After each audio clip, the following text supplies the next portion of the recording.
the biggest story, I would say, since we last spoke, is the simmering feud between one Brendan Schaub and Nathan Diaz. Who saw this coming? And perhaps if you're an old head, if you will, you probably did see it coming, because it does date back 7 years, but it has escalated rather quickly. There is a lot of back and forth going on, and I thought it would be a good service to everyone watching, listening, to perhaps bring you up to speed as to how we got here. Because, like I said, this isn't a new thing that just popped off. It's a feud. It's a relationship that dates back about 7 or so years. So let us go to the receipt machine and take you on a little trip down memory lane. You'll recall back in 2017, Brendan Schaub was a part of the Showtime crew that presented the Mayweather-McGregor card. That was a big deal. Brendan and Nathan had a bit of a run-in backstage in the build-up to that card. In case you never saw it or in case you forgot about it, here's that clip. You didn't win 4 rounds? You didn't win 40 minutes? What rounds? You didn't win no rounds?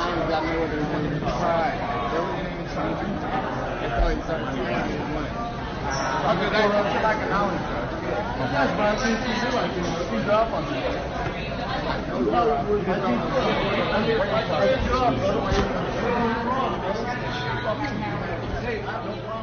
So tough to make it all out, but as you can see, there's a relationship there. I'm not going to say feud. I'm not going to say there's animosity, but it did seem as though Nate took umbrage with some things that Brendan said about him leading up to that fight. And I think it really does date back to the second McGregor-Diaz fight, which happened the year before, back in 2016. And so then nothing really happened for quite some time, at least that I know of.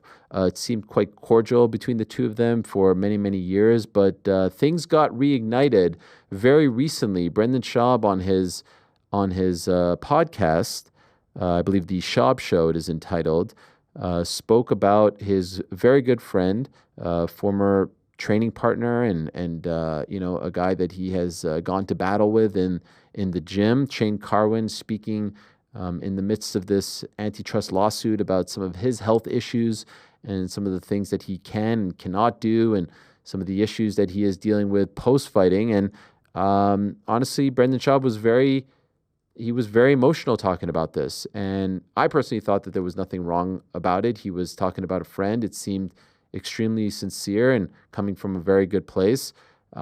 He was talking about how heartbreaking it was to hear about these things. I do believe they still have a relationship. And I do believe that, he is still in his life to some degree. And no one wants to see a friend and struggle like that. No one wants to see their health deteriorate like that. No one wants to see them deal with these kinds of issues. So it seemed to me like Brendan was speaking from the heart, and it seemed like he got a lot of love for that. Well, he did not appear to get a lot of love from Nathan Diaz, because after that clip went everywhere, Nathan Diaz tweeted this: "Brendan, the big old pussy Schaub. Dang." And so, yeah, and there was a crying emoji, by the way. It didn't sit well, I guess, with Brendan Schaub for him to tweet that. And Brendan even responded on Twitter. And it seemed like this was just going to remain a Twitter beef, if you will. Brendan responds with, "Oh, buddy, I probably got 20 pounds on you, so not too far off. I'll snap your neck, set up a grappling match, and let me know how it goes for you. Have one of your handlers read this tweet and get back to me." Dang. So that kicked things off a little bit as well, and it seemed like we were now escalating this feud. Yesterday on the program, you may recall, I asked Craig Jones, the founder of CJI, the Craig Jones Invitational, which by all accounts, very, very popular and successful. Their debut events happened back in August. I asked him about the possibility of booking, since Brendan threw out the idea of them grappling. I asked him about the idea of booking, the possibility of them booking a Brendan Schaub, Nathan Diaz grappling match. Here's what Craig Jones had to say. Are people hitting you up? I want to be a part of it. I saw someone say to me, book Brendan Schaub versus Nate Diaz at the next one. I don't know if you saw that back and forth. Brendan Schaub challenged him to a grappling match last week. Did you see that? I'm interested, but only if you commentate that grappling match. Yeah, sign me up. I'm in. If you make that match happen, I'm in. Honestly, anything entertaining enough like that would be amazing. But Nate Diaz would probably physically attack him before we got to the grappling stage. That's cool. I mean, that's all part. I feel like you'd welcome that. Part of the drama. You know, who knows? Maybe Brendan Schaub does what I did to Gabby, throws a little kiss in there, throws him off his game. Okay, so Craig seems interested, but he wants me to commentate. Let's see. Let's see how many zeros are on that check, but certainly of interest. By the way, in the midst of all of this, Brendan also talking about, that he was offered a game-bred MMA fight, bare-knuckle MMA fight, not interested. He's retired. And so, this is kind of all just there. It's all in the ether. But then last night, courtesy of my friend Andrew Feldman, who tweeted the clip, it seemed to go from 0 to 100 real quick, as the great Aubrey Graham once said, because Brendan Schaub just unloaded. I mean, he just absolutely unloaded. And listen, it's exhausting being in feuds like this. I wouldn't know, but this is what I've heard. And so I was just watching it, and I was like, wow, it seems to have gotten very, very personal. So I would urge you all to go check out the show, The Schaub Show. Big fan here. And I saw the clip, and I was like, this is a different side of Brendan. This feels like a side of Brendan that we have never seen before, certainly in the media career of Brendan Schaub, because it seems like the shackles are off. He's saying what he wants to say. Repercussions, blowback, pushback be damn. He's speaking from the heart here, and it's always easiest to speak from the heart, especially when it's about a topic that is near and dear to your heart. Here's a quick clip or so of what Brendan Schaub had to say in response and with regards to Nathan Diaz. Here's what's real. I will fuck you up. That's real. I'm not asking for this. I don't want to fuck him up. I'm not trying to fuck him up. End of the day, if he walked in right now, I said, Chin, Case, can you guys leave? Only one of us is going to walk out unscathed, and it's me. There's many of guys that you fucks with. Oh, can you pause right there? Ask them how it went. I just wanted to pause right there. Did you guys notice him say fucks? I did notice that, yeah. Yeah. So I get a lot of flack for saying fucks with, but I just wanted you guys to note that he said fucks. It has been noted. Thank you. This is what legitimizes it? I think so. Okay. I fucks with it. Yeah, makes sense. Okay, you can continue. Rolled with. Ask them how it went. Go ahead and ask them. Very close guys to you. Ask them how it went, bud. That's real. This isn't real. And the difference between you and I, Nate, a million fucking things, don't get me started. But the difference between you and I, if you start crying because your brother who has CT, that's getting the difference personal. between you and I is if your brother, and Shane's a brother to me, if your actual fucking brother came out and started getting emotional, or if you started coming out getting emotional about your brother's issues with CT and fighting and all this shit, because we know he has his issues, I would support you, even though you've been a dick to me the entire time. So as you can see, very, very personal, very fired up. Brendan Schaub going off. A lot of people said, are we, it was very mixed. I saw some of the reaction on the one hand, it's like, hey, are we witnessing the babyface turn of one Brendan Schaub? And then a lot of other people said like, nah, Nate would mess you up. Nate is one of the most beloved and popular fighters in the history of fighting, period. And so this is getting really interesting. I have not seen this side of Brendan Schaub before. I have not seen him get this fired up and lay down a challenge like this and make these kinds of threats. In case you're wondering, it does appear as though Nathan Diaz saw the clip in one way, shape, or form, and he did tweet this early this morning. He said, I think you'd be surprised, with the laughing emoji. That, by the way, is in reference to the infamous interview, if you will, where Brendan Schaub was on the Joe Rogan show, and Rogan was talking to him about, him hanging up the gloves, and he couldn't hang with the top guys at the time. I believe Cain Velasquez was the top guy, and Schaub was pushing back, and Rogan hit him with the, I think you'd be surprised how that fight would go if, in fact, you did fight one of those guys. So that was a good callback. That was definitely a deep cut. And so here we are. Where does this go from here? Where's the next twist and turn going to come from? It did get us thinking about, just how these two would match up. If in fact, I will admit, there is a part of me that feels like there is something brewing here. Are they working towards a match? Is there a big pot at the end of this rainbow? And so we did cook up for all of you a nice little tail of the tape. Here it is, right over here, tail of the tape. Nate Diaz currently standing at 6 feet even. Brendan Schaub 6'4". Diaz around 180 pounds last time we saw him. Schaub 245, could very well be more than that. If you're wondering about comedy specials, Brendan Schaub 2-0 for Nathan Diaz. So perhaps that goes in Brendan's favor or not, depending on whether or not you enjoyed the shows. The area codes that they represent, 209 versus 303. Two very iconic area codes, if you ask me. There's more, though. We're not just doing one tail of the tape here. We actually have a zeroed in tail of the tape, if you will. Here you go. You got the weight, you got the height right over there. But what about some career highlights? Nathan Diaz fought for the UFC lightweight title. Brendan Schaub, I think a lot of people don't give him credit. They only know him as the podcast host / YouTube guy / comedian. Was at one time one of the best heavyweights in the world. There's no doubt about that. In fact, even once knocked out Mirko Cro Cop. I was there. I saw it with my own eyes. Nathan Diaz, like we said, is from Stockton, California. And Brendan Schaub hosts the Fighter and the Kid show alongside our good pal Brian Kalin, and also the Schaub Show. We talked about this yesterday. Nathan Diaz, founder of the BMF belt. It all started with him in August of 2019. That is perhaps his greatest claim to fame. And I don't know if it's apples to apples here, but worth noting, 1.1 on IMDb for Gringo Papi. I didn't put that in there. That was on Air Jordan. That had nothing to do with me. I want no smoke here, okay? I just want the world to know. I'm just an innocent bystander just trying to, call this down the middle. And so I think it's really interesting. One person who has been locked in on this feud, sending me all kinds of content since it all kicked off, is our own Pete Carroll, who I think has some thoughts on what's been brewing here. He has been, dare I say, captivated by it, enthralled by it. Is that not correct, Pete? Yeah, well, I mean, it's not really about the fight or the grappling match that's being proposed here, as far as I'm concerned. It's about the resurgence of Brendan Schaub, who, by all intents and purposes, was the most hated man on the internet for a number of years.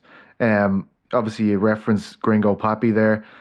Last Saturday, I texted you, right? Yeah. I think it was last Saturday, and I said, I think Schaub was on the bounce back. I'd been on Instagram, and it became the butt of a lot of jokes in the comedy circles. I see like Shane Gillis, the guy who just hosted SNL, one of the most famous comedians in the world at the moment, liking his content as Schaub took a more kind of self-deprecating view of himself. So again this morning, and I text you about this too, I was inundated with people saying, wow, Schaub's really bodied him here. And I'm like, this is the most amount of dubs, even just by some people's perspective, of seeing Schaub get in a very long time. So I think that's interesting. I do think that when you went through the beautiful timeline there, and fantastic work from all the crew taking us through this epic situation. But I do think the lines about Shane, obviously him, Nate slagging that Schaub was emotional about Shane, and then Schaub adding Nick into the mix, I think that's what has potentially got this simmering over. But honestly, Schaub saying, I've only got 20 pounds on this guy? That's crazy. Are you joking me, mate? He's a monstrous dude. I think, as the graphic shows, Nate Diaz, I think his heaviest weigh-in was about 181 or something like that. Schaub's lightest was 245. Massive weight difference. Generally in fighting, if the guy is taller and heavier than you, he's going to win. I know there's some exceptions to that rule in Pride. And Schaub, a decorated black belt. So I could imagine that would be a very difficult task for Nate Diaz if they were to rumble in a grappling Does arena. it feel like they're working towards something here? Well, you don't start saying I'm going to rip your neck off and stuff like that unless you're going to do it. You don't start saying that to someone unless you're ready to go there. I never thought Schaub would entertain the idea of fighting again. And for Diaz, like, we talked about the idea of someone taking on Jake Paul from the MMA world and then beating Jake Paul and then becoming, a martyr because of that. This could be a situation like that for Diaz as well. As we know, even though I've mentioned about this bounce back, Schaub has been a character that has took a lot of abuse in the MMA community. Maybe Nate's looking at it like, wow, this could be this could rejuvenate the situation for me following the Paul fight if I went in against B Schaub. I don't know though. Likelihood of it happening very low, I'd imagine. I think this could do massive numbers. Like if I'm Craig Jones, if I'm Polaris, if I'm the Fight Pass Invitational, if I'm Abu Dhabi, I'm trying to make this happen, right? I mean, could you imagine the buildup? Could you imagine the buzz? By the way, in case you're wondering, shout out to Antoine for the poll. If this grappling match actually happens, who wins according to the poll? Thumbs up to the chat. Brendan Schaub, 37%. Nathan Diaz, 29%. Comedy, 34%. That's brilliant. That's brilliant. I feel like there's something here. I call me crazy. Maybe I'm a pro wrestling guy. I feel like there's a seed. I feel like they're working towards something. And I, for one, say I would watch. I think I would watch. I'm actually fascinated by it. I mean, it's kind of old school Pride, right? It's open weight, massive weight difference. I would say Nate is the better grappler, but then, I mean, I don't think anyone would disagree with that. But then the size difference makes it tricky for him. This is sort of like DJ versus Bradley Martin in some respects. Maybe not that big, but you get what I'm saying. Rick mentioned the Schaub shutdown against Cyborg at Metamoris years ago. Yeah. That was really impressive. Like Cyborg is a genuine savage, like a world champion ADCC, and Schaub went in against him. And although it was utterly boring, without a doubt, like it still shows an enormous skill set to be able to keep a guy like that off you, like off your heels, off your legs. He's great with entanglements like that. How bizarre is it that the thing that has injected energy into the jiu-jitsu community is Craig Jones and Gabby Garcia? I love it. And now Nate Diaz and Brendan Schaub. Like, this is going to rejuvenate the sport of grappling. Unbelievable. It's almost like the influencer version of what happened to boxing is now and these guys are far from influencers, so to speak. But it just goes back to show that you need to be emotionally invested in the characters, in the storylines, in the feuds. It can't always just be, oh, who's the better man? There has to be something there. There has to be some sizzle to the steak. And listen, if I'm one of these guys right now, I am working feverishly to make this happen. I think the buildup would be incredible. I think it would be gigantic business. I would buy the pay-per-view. If it's like $14.99 or something on YouTube or on some platform, I would happily buy that. I'm locked Only in. if it's $14.99. Are you serious, mate? Yeah, if it's $15.99, that's a little too steep. There's only so much that I can... Do you think Schaub can rejuvenate his career? Like, honestly, when it was at a low point, I thought there was no way back. I'm quite like I think fair play to him. I think there's something happening here. I don't know if it's a full face turn, but I think he's having a moment. And if you look at the comments, especially the quote tweets, there are a lot of people saying like, "Is this the beginning of the face turn?" And you bring up a great point, and it's a point that is valid when it comes to any person from any walk of life. If you are self-deprecating, if you are real, if you are authentic, if you don't appear to be trying too hard to win people over, people tend to side with you and tend to like you. I mean, isn't that Nate Diaz in a nutshell? Isn't that why people love him so much? Because he's authentic, because he's real, because he doesn't appear to be trying too hard. But Brendan, in this battle here, in this war of words, so to speak, and let's be fair, Brendan has said a lot. Nate has sent off a couple tweets, but clearly, the initial one hit him in his heart. Brendan's going for the jugular. Like, he's making this quite personal, talking about the brother, talking about where he's from. Like, these aren't just words.